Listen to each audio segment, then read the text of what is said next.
Hello loves, and welcome to this week's reading for Pisces.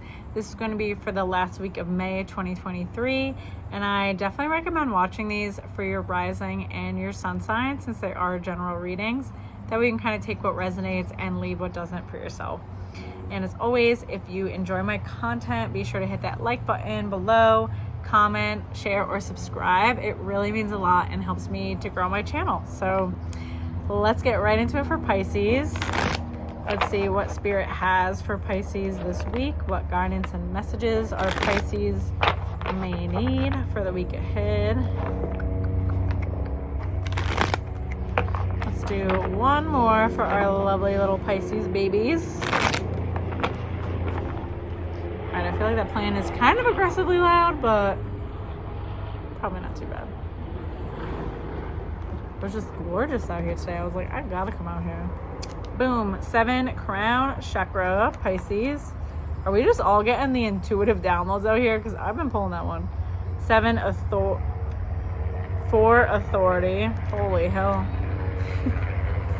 6 material and spiritual prosperity. 2 mental conflict.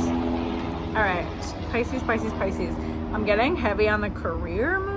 So I'm seeing some of you considering a big career shift change, maybe opening your own business, taking your own path, taking on more responsibility when it comes to work.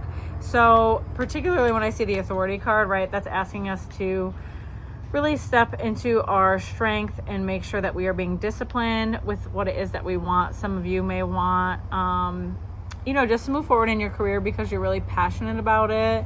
Some of that is money motivated, which is not bad at all.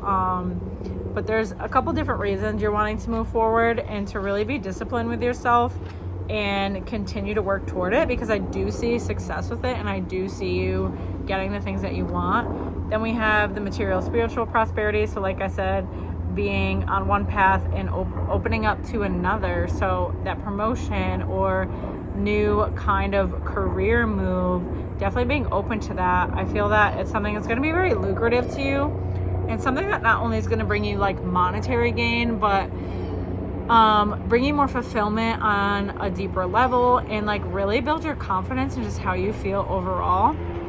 So crown chakra 2 is, I'm going to speak to that with the mental conflict actually, because I feel like your mind is kind of doing a number on you as of late. There's a little bit of anxiety, there's a little bit of imposter syndrome, little column A, column B. And crown chakra is, the connection to the divine. So our connection to spirit, our connection to our faith. And if that's something that we're prioritizing, it really does help when we are feeling these really fearful or overwhelming thoughts, right? So mental conflict, 2 is also a number of change. So you're wanting to change, you're wanting to embody this new version of yourself or this new way of working, and, you just feel a lot of like worry about making that shift and if it's the right one. So trying to take care of your mind and connect back to spirit, whatever that looks like for you, right? And working on that bond, working on that connection, it's going to help you really build your confidence to take that leap of faith. But this card is also like, take the action, do the things. Don't wait to feel amazing to do so, okay? Then you have 7 deception and envy. I'm going to pull another one with that. 2 movement, choices, decisions. So people around, I feel like there's someone that you're working with now that sees the potential in you and where you can go, and they're kind of projecting on you their shit, for lack of better words, because they are jealous or envious of that potential.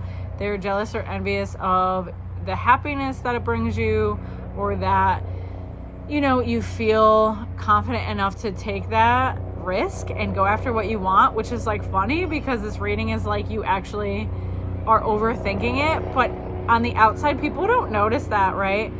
Like on the outside when people make big moves, everyone's like, oh my god, you're so strong, how'd you do it?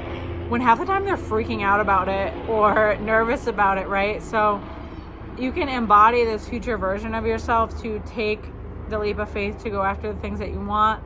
And just recognize that you might not feel incredibly confident right away, but that doesn't mean it's not something you can build upon. So movement, choices, decisions. doors opening. Like I said, the career change is the main thing I'm getting with your reading, Pisces. So if that's something you're considering, it is something you have to decide on your own, but I do see you changing what you're doing. So if part of the consideration is also staying where you're at and being okay with that and not really working toward the change and not really implementing anything to have that happen, then that's not what I'm seeing for you, right? Like, Spirit does want you to move forward. They do want you to change. They do want you to do something different. So if that's the confirmation you needed, there it is. Then you have 8, positive movement forward, beautiful card, a card of abundance, a card of getting all the things that you want. Then we have like the yellow glow of the solar plexus there. So, your confidence, your self-worth growing, how you feel about yourself growing, and just feeling really good and positive. I'm going to pull one more for you. 20 truth card, Pisces. Right, if I could hold this normal, it would focus. So being honest with yourself about what it is that you want, right? Why am I working towards specific goals? Why am I not working towards specific goals? Like, am I holding myself back in any ways? And how can I override that, right? How can I work toward overriding those parts of me that want to stay where I'm at, that don't want to fight for the things that I want? Because you are on the brink of transforming and getting all the things that you want. So I want you to really take inventory about how you feel, and if there's parts of you that are holding you back. That's going to be very important this week, is really getting a hold of the mind and making sure that even if you're having negative or self-limiting thoughts, that they're not what's making you not do something, that you're doing something. And you might be having thoughts of failing or being an imposter, but you're still doing it anyways, right? That we're pushing through, and we're not letting those thoughts win, and we're not letting those thoughts control and dictate our path and our life, right? They're just thoughts at the end of the day. The actions are going to be so much more important in this stage of your life, in this particular chapter. So I hope that gives you some guidance this week, Pisces, and can help you move forward. As always, if you enjoy my content, be sure to hit that like button, comment below, share or subscribe. And if you want more info on my offerings, I do have that in the description box below. So definitely check that out. Otherwise, I will see you next week. Take care.